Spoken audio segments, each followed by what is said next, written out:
یعنی اس کے باوجود بھی یہ لوگ ہدایت نہیں پا رہے کہ ان میں انہی سے ہم نے اپنا بھیجا ہوا لے آئے، اپنا رسول کھڑا کر دیا، اور اس رسول کے ذریعے ان کی زبان میں ان کے اوپر ہر بات کھول کر واضح کر دی، ان کو سب یاد دلا دیا، اس کے باوجود بھی ان کو فرق نہیں پڑ رہا، یہ اپنے لیے ہلاکت کا ہی سودا کر رہے ہیں۔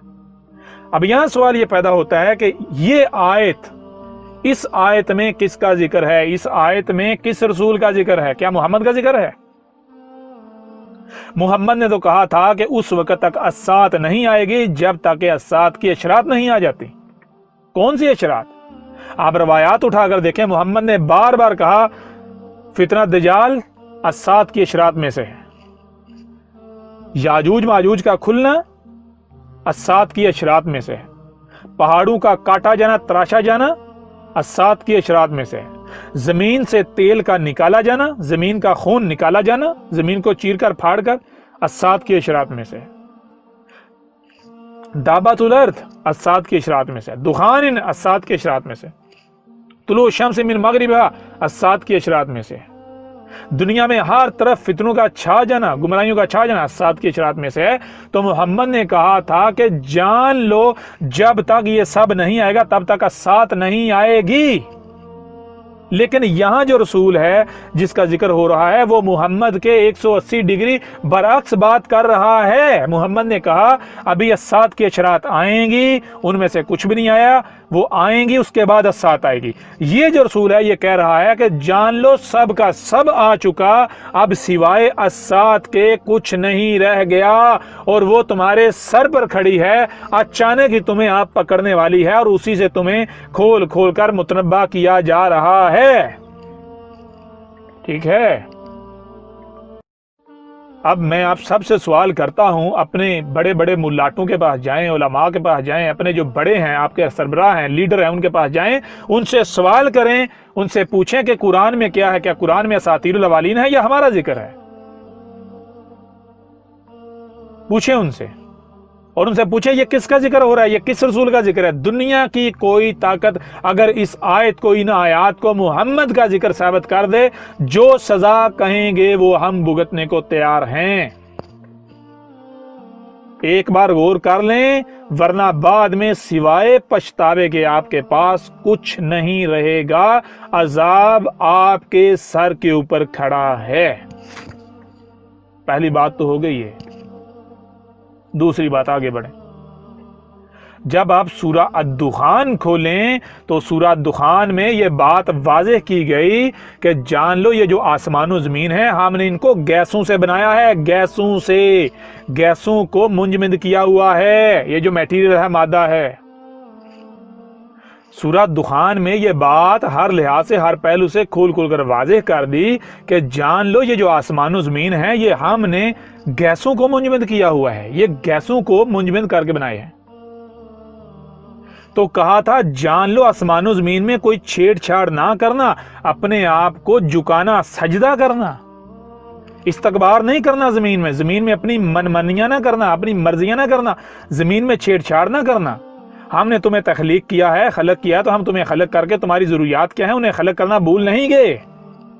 ہم نے تمہیں احسن خلق کیا ہے اور تمہاری ضروریات بھی جو ہیں، جو احسن ہے، وہ خلق کی ہیں، لہٰذا اپنے آپ کو ہمارے آگے جھکائے رکھنا، نیچر فطرت کے آگے جھکائے رکھا، جو نیچر دے، فطرت دے، انہی پر انحصار کرنا۔ اور اگر تم ان پر انحصار نہیں کرو گے، تم آسمان و زمین میں چھیڑ چھاڑ کرو گے، ترقی کے نام پر چھیڑ چھاڑ کرو گے، فطرت میں تبدیلیاں کرو گے، اپنی ضروریات کے نام پر، اپنی سہولتوں کے نام پر جب تم آسمان و زمین میں چھیڑ چھاڑ کرو گے تو جان اس کا نتیجہ کیا نکلے گا؟ نتیجہ یہ نکلے گا کہ یہ جو آسمان و زمین ہم نے گیسوں سے بنائے ہوئے ہیں یہ دوبارہ گیسوں میں تحلیل ہونا شروع ہو جائیں گے۔ جب تم مادے کو، میٹیریل کو، زمین کی اشیاء کو کیمیائی عوامل سے گزارو گے، کیمیائی پروسیس سے گزارو گے تو گیسیں خارج ہوں گی، تمہارے کرتوتوں کی وجہ سے گیسیں خارج ہوں گی، پھر آہستہ آہستہ ایک وقت آئے گا وہ گیسیں پوری دنیا کی فضا میں بھر جائیں گی، ان سے موسموں کا نظام درہم برہم ہو جائے گا، طرح طرح کی بیماریاں جنم لیں گی، وبائیں آئیں گی، اموات کی ریشو بڑھ جائے گی، تمہیں طرح طرح کی ہلاکتوں کا سامنا کرنا پڑے گا۔ تو جب پوری دنیا کی فضا ان گیسوں سے بھر جائے گی تو جان لو اس وقت تم میں ہمارا رسول موجود ہوگا، ہم تم میں ہمارا رسول بھیجیں گے. کون سا رسول؟ موسیٰ کی مثل ہوگا وہ. یعنی اس کو تم اس طرح جان سکتے ہو، اس طرح پہچان سکتے ہو، وہ موسیٰ کی مثل ہوگا. مطلب یہ کہ جیسے موسیٰ آیا تھا، اس نے ہاتھ کھول کر واضح کیا، اس نے متنبہ کیا، لیکن نہیں مانا گیا، اس کا کفر و کذب کیا گیا. تو کفر و کذب کرنے والے کے ساتھ کیا ہوا تھا؟ کفر و کذب کرنے والے کے ساتھ یہ ہوا تھا کہ ان کو بڑا عذاب دینے سے پہلے، صفحات سے مٹانے سے پہلے چھوٹے عذاب دیے گئے. کون سے عذاب؟ مینڈکوں کا عذاب، جوؤں کا عذاب یعنی کیڑوں کا، ٹڈیوں کا عذاب. پھر یہ وبا آئی، وہ پھر بھی نہیں مانے، انہوں نے پھر بھی غور نہیں کیا کہ یہ عذاب تو تب آنے تھے جب رسول موجود ہونا تھا. وہ پھر بھی نہیں انہوں نے غور کیا، وہ پھر بھی اپنے کفر و کذب پر ڈٹے رہے، اپنے ملاٹوں کے پیچھے چلتے رہے. تو نتیجہ کیا نکلا؟ نتیجہ یہ نکلا کہ پھر ہم نے آل فرعون کو غرق کر دیا، صفحہ ہستی سے مٹا دیا. ٹھیک ہے، لہذا آج غور کرو، کیا تم میں تمہیں سے احمد عیسیٰ نہیں آ گیا؟ احمد عیسیٰ کے آنے سے پہلے پوری دنیا کی زمین ان گیسوں سے نہیں بھر چکی جو تم نے آسمان و زمین پنگے لیے، چھیڑ چھاڑ کی؟ ان کے سبب آسمان و زمین کے جو گیسوں کی تہیں، ان میں تمہارے اپنے ہاتھوں سے کیے مفسد اعمال کے سبب خارج ہونے والی گیسیں بھر نہیں چکی تھیں؟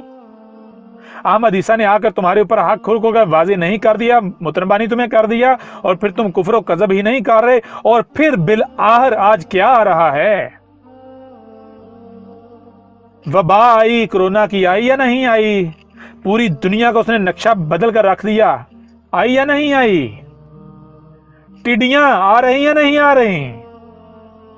طرح طرح کے وہی عذاب، اسی طرح کے عذاب جو آل فرعون پر موسیٰ کی موجودگی میں آئے، وہ آ رہے یا نہیں آ رہے؟ سورہ دخان میں تمہارے اوپر واضح کر دیا گیا کہ جان لو، تم میں ٹڈیاں اس وقت آئیں گی جب تم میں ہمارا رسول موجود ہوگا.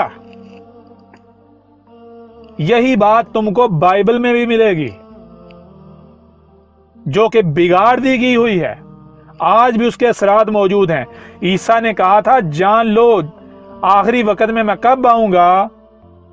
تب جب ٹڈیاں آئیں گی، جب وبائیں آئیں گی، اس وقت میں موجود ہوں گا. مجھے پہچان لینا. احمد عیسیٰ کون ہے؟